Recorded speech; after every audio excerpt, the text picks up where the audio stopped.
Alors, voici une nouvelle vidéo de troisième où je vous propose du coup la correction des exercices 2 et 4, page 323 il me semble, puis ensuite de l'exercice 22, page 324 ou 25.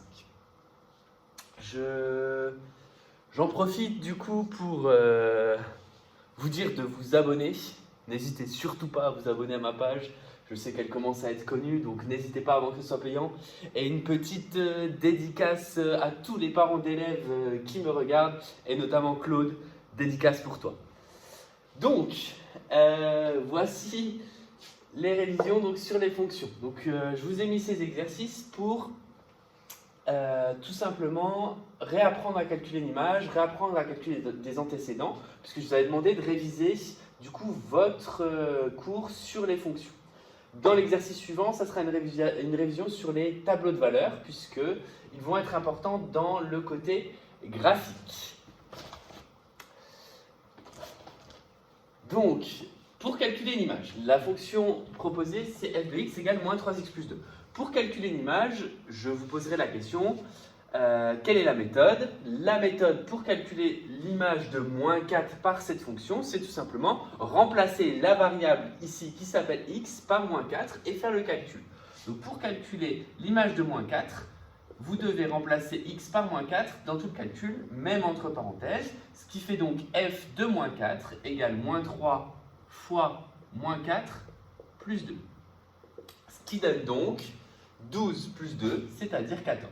On n'oublie pas la phrase réponse en disant que l'image de moins 4 par f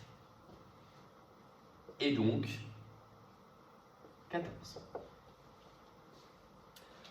Ensuite, on vous demandait de déterminer antécédent. Donc antécédent, c'est, je vous rappelle, le nombre de départ. Je vais refaire le petit schéma qui est important à comprendre dans les fonctions. C'est qu'une fonction, c'est quoi? C'est la donnée justement d'un antécédent. On y applique, alors ici c'est un programme de calcul. Ce programme de calcul va se décomposer en deux opérations puisque la fonction est affine. D'ailleurs j'y reviendrai et notamment sur l'histoire des coefficients. Donc on lui donne un antécédent, on passe dans la fonction ici qui s'appelle f et ça ressort une unique image. Donc retrouver un antécédent, c'est retrouver le nombre de départs. On l'avait vu au début de l'année, cela revient donc à chercher x, c'est-à-dire à résoudre une équation. Donc pour trouver l'antécédent d'une fonction, cela revient à résoudre l'équation la fonction égale le nombre qu'on nous donne, c'est-à-dire ici, on doit résoudre moins 3x plus 2 égale 5. Pour résoudre cette équation, donc le chapitre sur les équations est passé depuis un moment, on doit donc réussir à isoler x pour l'avoir donc tout seul, de ce côté ou de l'autre d'ailleurs, et avoir du coup la valeur solution de l'autre côté. Donc, pour ce faire, on va dans un premier temps remonter les calculs, donc par ordre inverse des priorités, et commencer par enlever le plus 2 qu'il y a ici. Pour enlever le plus 2, ça veut dire que de ce côté, on a 2 en trop, donc on va soustraire 2 de chaque côté. Donc moins 3x plus 2, je vais lui enlever 2. Mais si je le fais, il faut que je le fasse de chaque côté parce qu'une équation, c'est une égalité. C'est comme une balance. À partir du moment où on enlève un poids d'un côté ou on rajoute un poids d'un côté, il faut rajouter ou enlever la même chose de l'autre pour garder l'équilibre, c'est-à-dire l'égalité. On obtient donc moins 3x, puisque plus de moins 2, ça fait 0, égale 3. Ici, on a moins 3 fois une quantité. Alors, en termes de notion, c'est plus facile à comprendre si on l'avait 3 fois. Si j'ai 3 fois une quantité et que je la veux une fois, qu'est-ce que je vais faire? Je vais diviser par 3. Si j'ai moins 3 fois une quantité et que je la veux une fois, je vais diviser des deux côtés par moins 3. C'est-à-dire qu'ici, même principe encore l'histoire de la balance, je choisis l'opération qui est de diviser par moins 3. Je le fais des deux côtés, ce qui me donne donc x égale 3 divisé par moins 3, moins 1. J'obtiens donc que pour obtenir 5, il faut que je choisisse moins 1, c'est-à-dire l'antécédent, et là il est unique, de 5 par f et moins 1. N'oubliez pas la phrase réponse. Ces calculs ne sont pas très compliqués, on en a déjà vu plein. N'oubliez donc pas la phrase réponse. Alors je reviens sur l'histoire de cette fonction. Là, en classe, je vous aurais d'abord posé la question de quel type de fonction il s'agit. Évidemment, on est dans le chapitre des fonctions affines, donc c'est une fonction affine. Est-ce qu'elle est linéaire? Non, parce qu'il y a un coefficient plus 2. Est-ce qu'elle est constante? Non, parce qu'il y a un terme en x. Donc c'est une fonction affine dans sa globalité. Quels sont les deux coefficients justement? Le coefficient directeur a égale, b égale. Ça c'est un exercice que vous devez vous poser. Donc je vous laisse quelques secondes pour y réfléchir. Si la fonction f de x égale moins 3x plus 2, le coefficient a c'est le coefficient qui dirige x, c'est-à-dire qui est dirigé par x, c'est-à-dire moins 3. Et dans les coefficients, jamais de x. Le coefficient b, c'est le coefficient qui s'appelle aussi l'ordonnée à l'origine, comme dans la partie graphique que vous allez pouvoir voir. C'est-à-dire, c'est l'endroit où ça va couper l'axe des ordonnées, b égale 2. Donc ça, à chaque fois qu'on parlera d'une fonction affine, et on va le faire dans l'exercice 4 juste ensuite, il faut être capable d'identifier les deux coefficients. Alors, pour justement l'exercice 4, on obtient donc la fonction h qui a x associe 5x moins 4. Je vous rappelle que cette notation signifie juste que h de x égale 5x moins 4. C'est juste l'autre façon de noter les fonctions. Donc, ceci est aussi une fonction affine, parce qu'elle est du type ax plus b. Quels sont les coefficients? A égale, b égale. Donc, le coefficient a, c'est ce qui dirige x, c'est-à-dire 5.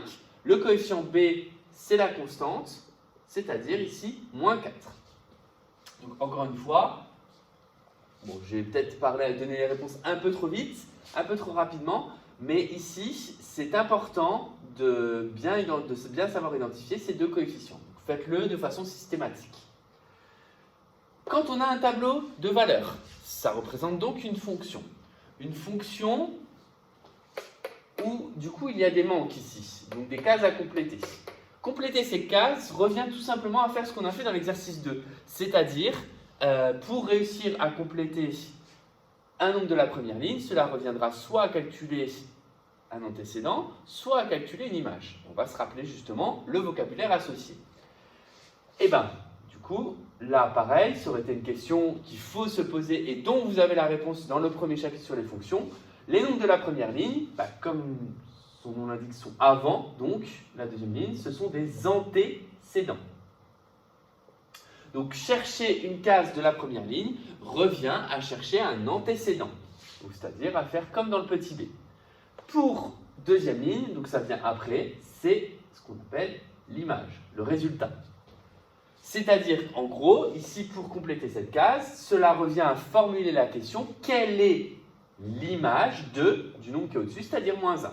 Donc, pour trouver l'image de moins 1, les images, je vais vous dispenser d'écrire les calculs. En tout cas, moi, je vais me dispenser de le faire. Pour les équations, pour les 3 équations, je vais les faire à chaque fois. Mais en tout cas, pour les images, il faut juste, je vais peut-être juste faire la première, remplacer x par le nombre voulu pour trouver le résultat qu'il y a là. Comme dans tous les tableaux que vous complétez, je vous conseille de mettre d'une couleur en couleur différente pour bien montrer que c'est la réponse que vous obtenez. Donc ici, pour trouver l'image de moins 1, je remplace dans cette fonction x par moins 1. Je rappelle aussi, je ne l'ai pas fait précédemment, mais c'était sous-entendu, que 5x, c'est bien évidemment 5 fois x. Donc ici, cela revient à faire 5 fois moins 1, moins 4. 5 fois moins 1, moins 4, ça fait moins 9. Je le renote ici. H de moins 1 égale 5 fois moins 1, moins 4, c'est-à-dire est égal à moins 9. Donc là, pas besoin de phrase-réponse puisque le résultat se met dans le tableau. On va faire toutes les images. L'image de 0, c'est 5 fois 0 moins 4, ça donne donc moins 4. L'image de 1,6, c'est 5 fois 1,6 moins 4. 5 fois 1,6, donc ça fait 8. Moins 4, ça fait 4, si je ne me trompe pas. Ensuite, pour ce qui est des nombres de la première ligne, je dois donc chercher des antécédents, donc résoudre des équations. Là, c'est un peu plus compliqué à faire de tête, même si c'est faisable de tête pour une fonction affine. Donc, je vais détailler ces 3 calculs. Ici, je sais que le résultat vaut moins 6,5. Je cherche donc à trouver un antécédent de moins 6,5, c'est-à-dire à résoudre 5x moins 4 égale moins 6,5. Pour résoudre cette équation, puisque je vais avoir 3 fois en gros le même type d'équation à résoudre, Pour résoudre cette équation, on va donc du coup faire à chaque fois les mêmes opérations. Quelles sont les opérations? Je dois isoler x, donc je dois enlever le moins 4. Si j'ai moins 4, ça veut dire qu'il me manque 4, donc je vais rajouter 4 de chaque côté de ma balance. Et ça va donner du coup ici 5x, c'était le but d'enlever le moins 4, et ici 10,5. Ensuite, pour enlever le 5, je dois donc me poser la question de l'opération. C'est 5 fois la quantité x que je cherche, qui est égale à 10,5. Ce qui revient donc à dire que c'est 5x divisé par 5. Je divise par 5 10,5. Et donc ça me donne x égale 2,1. Et donc la réponse qui est ici, c'est donc 2,1. Ensuite, antécédent de 0, je dois résoudre 5x moins 4 égale 0. Les opérations que je vais faire vont être les mêmes. Je dois toujours enlever le moins 4, je dois toujours enlever le fois 5. Donc du coup, c'est pour ça qu'on pourrait systématiser et le faire de tête. On le fera peut-être à la limite sur le dernier. 5x moins 4 égale 0. Ça vient dire que j'ajoute 4 de chaque côté. Donc ça me donne 5x égale 4. À partir de ce moment, je dois enlever la multiplication par 5. Donc je divise par 5 de chaque côté. Ça me fait donc x égale 4 cinquièmes. Le 4 cinquièmes ici, d'ailleurs, comme là, aurait pu ne pas tomber juste. Si ça ne tombe pas juste, je m'arrête là. Je marque le résultat sous forme d'écriture fractionnaire. Si ça tombe juste, je peux donner la valeur décimale. Et là, en l'occurrence, la valeur décimale, ça fait 0,8. Et pour l'équation ici, donc je crée juste l'équation et on va faire les deux calculs de tête. Puisque les deux calculs vont être les mêmes, ça va être d'abord ajouter 4 et ensuite diviser par 5. Si j'ajoute 4 à 11, ça me fait 15. Si je divise par 5, ça me fait x égale 3. Et donc du coup, on trouve bien 3. Évidemment, ces réponses-là, ensuite, vous pouvez les vérifier. Comment vérifier qu'elles sont bien justes? Il suffit de remplacer x par la valeur que vous avez trouvée et de refaire le calcul dans le sens inverse. Je vais le faire juste pour celui-là parce qu'on a été peut-être un peu rapidement. Si je trouve que c'est 3 ici, 5 fois 3, ça fait 15. 15 moins 4, ça fait 11. On a bien donc le bon antécédent. Évitez quand même de deviner parce que ici, en tout cas dans les fonctions affines, les antécédents, ils seront uniques. Mais dans certaines fonctions, vous allez découvrir que les antécédents ne le seront pas forcément. Donc si vous n'avez pas unicité de l'antécédent, parce qu'on a vu qu'il pouvait y en avoir 0, 1, 2, plusieurs, même voire une infinité. Si on n'a pas l'unicité, on ne peut pas deviner parce que vous pourrez peut-être en deviner un, mais pas forcément tous. Et pas forcément savoir s'il y en a d'autres. Donc de toute façon, deviner en maths, on n'est pas des magiciens, c'est pas le but. D'accord? Voilà pour ces deux exercices, donc l'exercice 2 et l'exercice 4. J'espère que j'aurai été clair pour tout le monde. Je vais maintenant corriger l'exercice 22.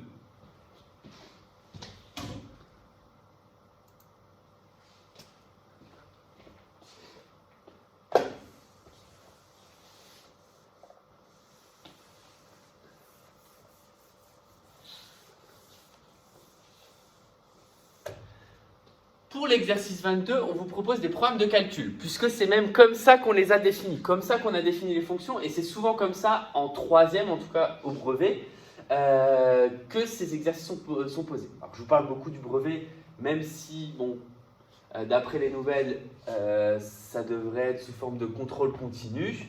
On va quand même se placer en mode comme si on le passait, et moi, en tout cas, mon objectif, c'est vraiment de vous faire avancer de toute façon pour votre orientation également, comme si de rien n'était. Donc je vais vraiment me placer dans un objectif brevet et dans un objectif seconde pour tout le monde. Donc ces programmes de calcul sont donnés et on vous demande de les écrire avec x. Donc ça c'est le réflexe à avoir, même si on ne vous avait pas le demandé, c'est de les littéraliser. Ici, on va obtenir donc 4 fonctions, puisque en partant de x, qui sera mon antécédent, et en ayant un résultat, on aura quelque chose en fonction de x, et donc ces programmes, ce seront donc bien 4 fonctions. Donc le programme 1 de x, le programme 2 de x, le programme 3 de x, le programme 4 de x, qui seront donc 4 fonctions. que je vais noter P1, P2, P3, P4.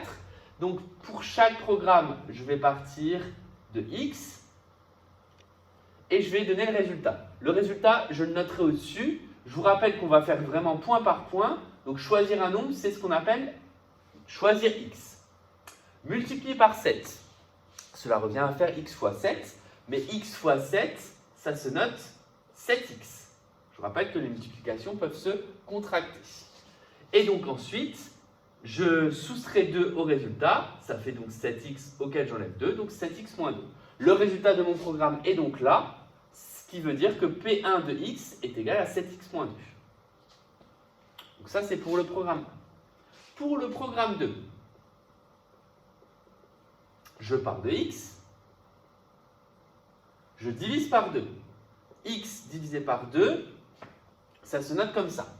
Mais ça se note aussi sous forme, et je le fais volontairement pour vous amener à la question petit b, une division par 2, c'est comme une multiplication par l'inverse.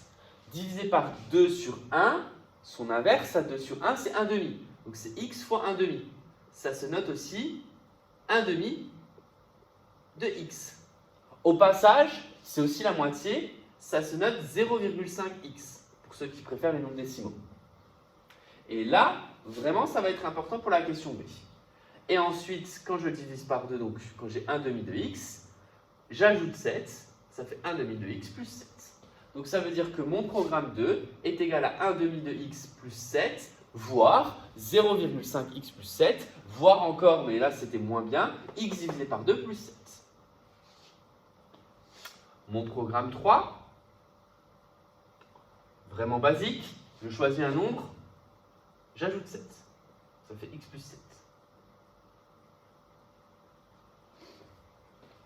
Mon programme 4, je choisis un nombre, je l'élève au carré. Alors, généralement, élever au carré, vous avez du mal à comprendre, ça veut juste dire calculer le carré de ce qu'on a au-dessus. Donc, c'est-à-dire x carré. J'ajoute 2, x carré, je lui ajoute 2, ça fait x carré plus 2. Ça veut dire que mon programme 4, c'est x carré plus 2. Parmi ces programmes, il fallait donc ensuite dire lesquels correspondent à des fonctions affines. Je vous rappelle qu'une fonction est dite affine si elle est du type ax plus b. Et là, je vous ramène vraiment au tableau du cours. D'ailleurs, en parlant de ce tableau, normalement, je fais un DS, un petit contrôle de connaissances sur les fonctions. Là, je vous le donnerai juste en exercice, du jour au lendemain, parce que j'y remets un tableau à peu près équivalent et je veux vraiment que vous retravailliez une autre fois par vous-même sur ce tableau. Et ça ne sera pas noté. Donc, ici, la première, est-ce que P1 de x égale 7x moins 2 est une fonction affine? Ben oui, c'est bien du type quelque chose fois x moins 2.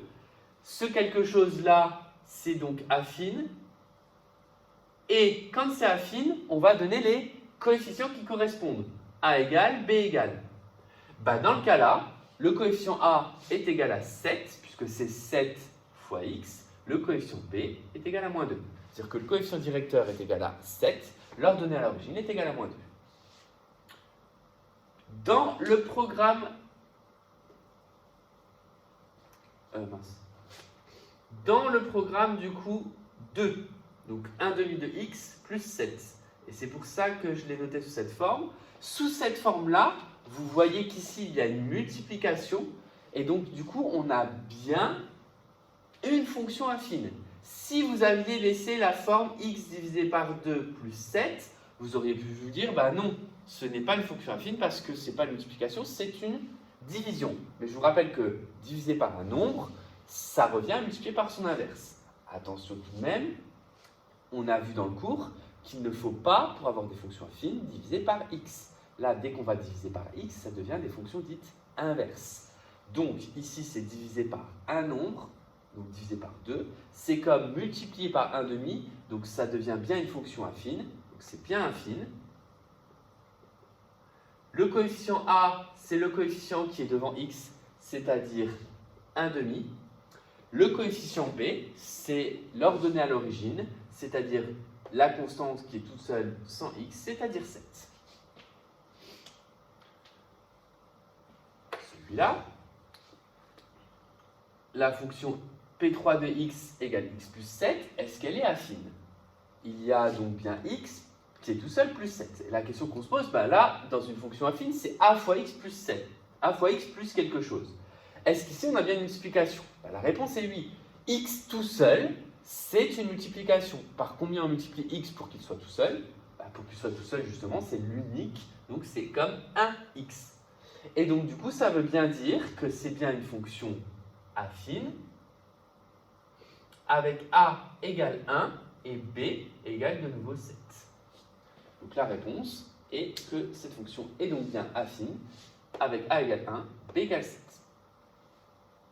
Ensuite, x carré plus 2. Pour avoir x carré plus 2, ici, on a bien une multiplication. X multiplié par x. Mais c'est comme ce qu'on a dit dans le cours. Une multiplication, ça doit être par une constante. Or, x varie. X, on ne connaît pas sa valeur.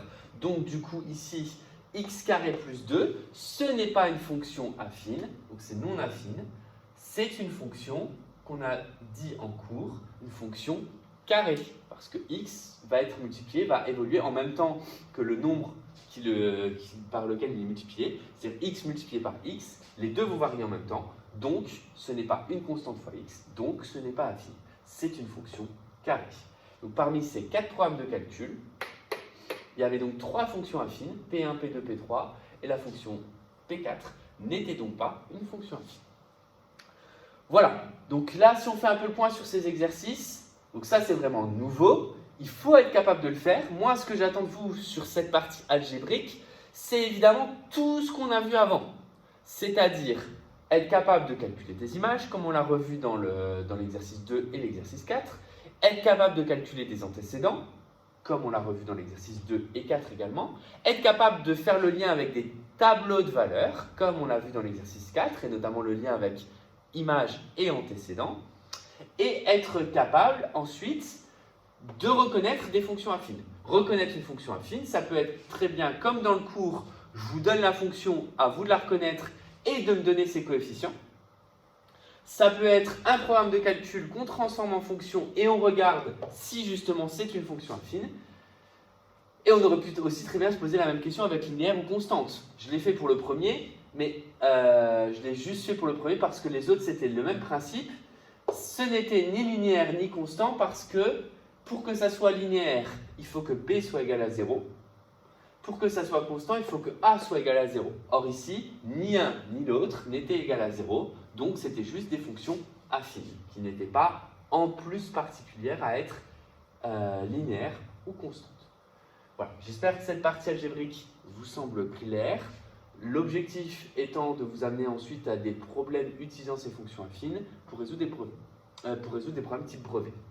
Maintenant, il nous reste encore la partie graphique à voir. Donc, la vidéo suivante sera une vidéo sur le cours sur la partie graphique.